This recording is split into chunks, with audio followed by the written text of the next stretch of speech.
हाथ ऊपर करो, वो यहाँ हाथ लगाए, वो यहाँ हाथ लगाए। अच्छा, हमारी औरतें, हमारी बहुएं, हमारी माताएं, हमारी बहनें, उनके छूने के लिए है। मुंबई के अंदर, पूना के अंदर ऐसे कोरियोग्राफर अपनी कितनी ही लड़कियों को और बहुओं को लेके उड़ गए। इधर एक शादी हुई, उधर दूसरी शादी टूटी। वो कोरियोग्राफी करने के लिए रोज उस शादी के फंक्शन के लिए आता था। महीने भर तक उन्होंने घर की महिलाओं और बहुओं को सब सिखाया। उसी के अंदर एक बहू के साथ प्यार हो गया। इधर शादी निपटी, सेकेंड डे सवेरे वो इस बहू को लेकर रफू चक्कर हो गया, शादी कर ली उसने। समझ रहे हो आप? ये चीजें होगी। साड़ियां भी खुद पहननी सीखनी चाहिए। कोई फैशन डिजाइनर हमें साड़ी पहनाने आए और वो मर्द हो, अच्छा, वो यहां तक हमें छुए और उसके साथ में हमारे घर का भाई हस्तमिलाप करेगा। साला दिमाग खराब हुआ है क्या? क्या जरूरत है ऐसी? दादियों से पूछो, उनको किसी ने छुआ था क्या? मम्मियों से पूछो, किसी को छुआ था क्या? छूने दिया था क्या? अच्छी बहनों को कोल्हापुरी पहन के रखना चाहिए, तुरंत बाहर निकलना चाहिए, एक लगानी चाहिए, कम से कम 2 दांत तो बाहर आ जाने चाहिए। नहीं आते हो तो मुझे को, मैं सिखाऊंगा आपको कैसे दांत बाहर निकालने चाहिए। इसीलिए अब ये 28, ये ओली, ये सिद्धि तप, ये पालितना की यात्रा, ये नव्वाणु, ये उपध्यान तप पहले बंद हो। वो करें जिनको ये सब ना करना हो, जिनको डांडिया खेलना हो, जिनको कोरियोग्राफर को यहां सब हाथ लगवाने हो, इस प्रकार के नाच करने हो। अभी मैंने कुछ वीडियो देखे हैं जिसमें 65 साल 70 साल के दादा और दादी डांस कर रहे हैं, 70 साल के, फिर 45 साल के पापा और मम्मी वो भी डांस कर रहे हैं। किसके लिए? बिटिया की शादी है उसके लिए। शोभा देता है। 65 साल 70 साल के दादा और दादी डांस करें, अच्छा लगता है। अब टांगे तो कब्र में लटकी है और डांस करना है, कोई मर्यादा है या नहीं? अच्छा, डांस नहीं करने से शादी अच्छी नहीं होगी क्या? एक वीडियो नहीं बनेगा तो काम नहीं चलेगा क्या? क्या गंदी फिल्मों की धुनों पर दादा दादी को नचाना ही जरूरी है? कई सारे समाजों ने प्री वेडिंग शूट भी बंद कर दिए। पुरोहित समाज ने पाली के उस घोषणा पत्र के अंदर यह भी किया कि हमारे समाज के अंदर दूसरों की देखा देखी कोई प्री वेडिंग शूट नहीं होगा, कोई आवश्यक नहीं है। वेडिंग के बाद यानी शादी के बाद आप आराम से घूमो, आपका काम करो, लेकिन यह शुभास्पद नहीं है। ये सब फिल्मों से, सीरियलों से आया है। क्या दिखाना है? और मुझे तो यूं लगता है कि हमारा बदन हमारे वीडियो के द्वारा इस प्रकार अर्धनग्न कपड़े पहने हुए, हाफ पैंट या इतना सा पहना हुआ नीचे, ऊपर इतना सा पहना हुआ, और फिर हम प्री वेडिंग शूट करते हैं और वो लोग देखते हैं तो क्या देखते हैं? क्या देखते हैं? आप दिखाना क्या चाह रहे हो? अच्छा, जो आपको दिखाना है वो आपके पति को दिखाना है कि दूसरों को दिखाना है? ये पति के लिए है कि दूसरों के लिए है? यानी आप एक सदाचारी मां बनना चाहती हो कि वेश्या रहना चाहती हो? करना क्या है? जाना कहां है? एम क्या है? उसी प्रकार पूछना चाहता हूं, जीटो की स्थापना हुई तो ये एम था क्या? कहीं जीटो के घोषणा पत्र में ये चीजें हैं क्या कि हम डांडिया रास का आयोजन करेंगे? स्थापना के दिन ही जीटो वालों को जूते पड़ गए होते।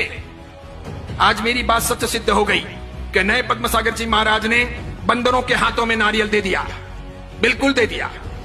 जीटो में कई लोग ऐसे भी हैं जो सदाचारी हैं, समझदार हैं, आचार संपन्न हैं, मुझे मिलते भी हैं, अन्य महाराज साहब को मिलते हैं। कई माताएं भी ऐसी हैं जिन्होंने अपनी व्यक्तिगत जिंदगी में ऐसा कुछ किया नहीं है, वे चाहते भी नहीं है, लेकिन अपने यहां पर यह समूह जो है मिलकर के माथा फोड़ना, मेजोरिटी डेमोक्रेसी, मुझे ऐसा लगता है कि जैन समाज के कुएं में किसी ने भांग डाल दी है, सबको वही पानी सप्लाई हो रहा है, इसीलिए सामूहिक पागलपन सवार है।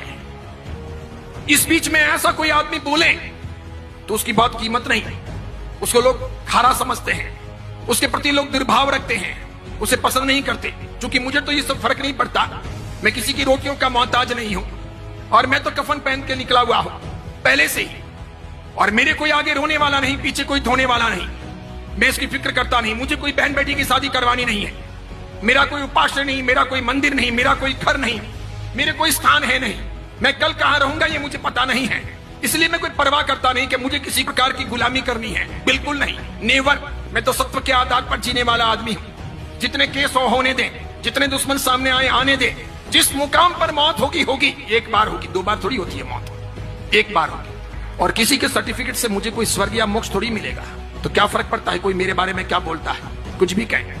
इसलिए मेरी फिक्र मत कीजिए, मुझे चिंता है समाज की।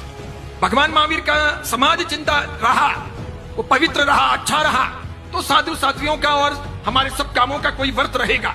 अगर भगवान महावीर का समाज ही कमजोर पड़ गया तो मेरे एक के मजबूत होने से क्या होगा? मेरे एक के जिंदा रहने या लंबी उम्र पा लेने से भी क्या होगा? मैं व्यक्तिगत सफलताओं को समाज के सामने, धर्म के सामने महत्वपूर्ण नहीं मानता। मेरी व्यक्तिगत सफलताएं कितनी भी हों, अगर वो व्यक्तिगत सफलताएं मेरे समाज के लिए, मेरे धर्म के लिए उपयोग में नहीं आती है तो मेरा जीना हराम है। फुकट की रोटियां खा करके कोई मतलब नहीं है।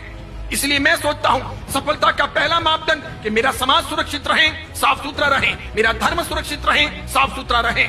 यह आवश्यक है। आप जैसे लोगों को क्रांति करनी चाहिए, उठना चाहिए। पूरे बेंगलुरु में यह हवा फैलानी चाहिए कि डांडिया नहीं होगा, कोई जीतो, कोई जियो, कोई अन्य संस्थाओं के अंडर में नहीं होगा। उसके लिए संस्थाएं ना बने।